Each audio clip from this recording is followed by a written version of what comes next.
Kannada cinema ರಂಗದಲ್ಲಿ ಅತಿ ದೊಡ್ಡ ಮಟ್ಟಿಗೆ ಈಗ ನಷ್ಟ ಉಂಟಾಗಿರೋದು ಮತ್ತು ಕನ್ನಡದ ಖ್ಯಾತ ನಟ ಮತ್ತು ಹೀರೋ ಆಗಿರುವಂಥವ್ರು ಇದೀಗ ಕೊನೆ ಸೆಳೆದಿದ್ದಾರೆ ಅನ್ನೋ ಮಾಹಿತಿ ಈಗ ಸದ್ಯಕ್ಕೆ ಬಂದಿರುತ್ತದೆ. ಇನ್ನು ಸಿನಿಮಾ ರಂಗದಲ್ಲಿ ಮೇಲಿಂದ ಮೇಲೆ ಆಘಾತಗಳಾಗ್ತಿರೋದು, ಅದರಲ್ಲಿ ಸ್ಯಾಂಡಲ್ವುಡ್ ಕೂಡ ಹೊರತಾಗಿಲ್ಲ. ಇನ್ನು ಸ್ಯಾಂಡಲ್ವುಡ್ ಈಗಾಗಲೇ ತುಂಬಾ ನಷ್ಟಕ್ಕೆ ಸಿಲುಕಿರುವಂಥದ್ದು ಮತ್ತು ತುಂಬಾ ಕೆಳಮಟ್ಟಿಗೆ ಕೂಡ ಹೋಗಿರುವಂಥದ್ದು. ಇದೇ ಸಂದರ್ಭದಲ್ಲಿ ಮತ್ತೊಬ್ಬ ಕನ್ನಡದ ಖ್ಯಾತ ನಟ ಇದೀಗ ನಿಧನರಾಗಿದ್ದಾರೆ ಅನ್ನೋ ಮಾಹಿತಿ ಈಗ ಬಂದಿರೋದು. ತೀವ್ರ ಹೃದಯಾಘಾತದಿಂದ ಮಾರ್ಗಮಧ್ಯೆ ಸಾಗಿಸುವಷ್ಟರಲ್ಲೇ ಕೊನೆ ಸೆಳೆದಂತು. ಮತ್ತು ಕನ್ನಡದಲ್ಲಿ ಖ್ಯಾತ ನಾಯಕಿಯ ಪತಿ ಕೂಡ ಇವರು ಅಂತಲೇ ಹೇಳ್ಬೋದು. ಹೌದು, ರಾಜಾವಲಿ ನಟಿಯಾದಂಥ ಮೇಘನ್ ರಾಜ್ ಅವರ ಪತಿಯಾದಂಥ ಚಿರಂಜೀವಿ ಸರ್ಜಾ ಅವರು ಇದೀಗ ಕೊನೆ ಸೆಳೆದಿರುವಂಥದ್ದು. ನಿಜಕ್ಕೂ ಇದೊಂದು ದೊಡ್ಡ ಮಟ್ಟಿಗೆ ಶಾಕ್ ಮತ್ತು ಆಘಾತ ಅಂತಲೂ ಕೂಡ ಹೇಳ್ಬೋದು ಸ್ನೇಹಿತರೆ. ಇಬ್ಬರು ಕೂಡ ಆಟಗಾರ ಸಿನಿಮಾ ಮಾಡುವಂಥ ಸಂದರ್ಭದಲ್ಲಿ ಇಬ್ಬರಿಗೂ ಮಧ್ಯೆ ಕೂಡ ಪ್ರೀತಿಯಾಗಿ ತದನಂತರ ಮನೆಯವರ ಒಪ್ಪಿಗೆಯನ್ನು ಪಡೆದು ಮದುವೆನೂ ಸಹ ಆದರು.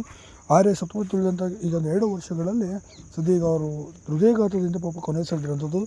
ಇನ್ನು ಸಿನಿಮಾ ರಂಗಕ್ಕೆ ಮಾತ್ರವಲ್ಲದೆ ಕನ್ನಡ ಸಿನಿಮಾ ರಂಗದಲ್ಲಿ ನಟಿಯಾಗಿ ನಾಯಕಿಯಾಗಿ ಹೆಸರು ಮಾಡಿದಂಥ ಗುರುತಿಸ್ಕೊಂಡಿದ್ದಂಥ ಮೇಘನ ರಾಜ್ ಅವರ ಜೀವನದಲ್ಲೂ ಇದೊಂದು ದೊಡ್ಡ ಮಟ್ಟಿಗೆ ದುರಂತ ಅಂತಲೂ ಕೂಡ ಹೇಳ್ಬೋದು. ಇಂದಿಗೂ ಸಹ ನಟಿ ದಿನನಿತ್ಯವೂ ಕೂಡ ಪತಿಯನ್ನು ನೆನೆದು ಕಣ್ಣೀರು ಹಾಕುವಂಥದ್ದು. ಚಿರಂಜೀವಿ ಸರ್ಜಾ ಅವರ ಆತ್ಮಕ್ಕೆ ಶಾಂತಿ ಸಿಗಲಿ ಅಂತ ನಾವು ಕೂಡ ಕೋರುತ್ತಾ ಈ ವಿಡಿಯೋಗೆ ಮುಗಿಸ್ತೀವಿ.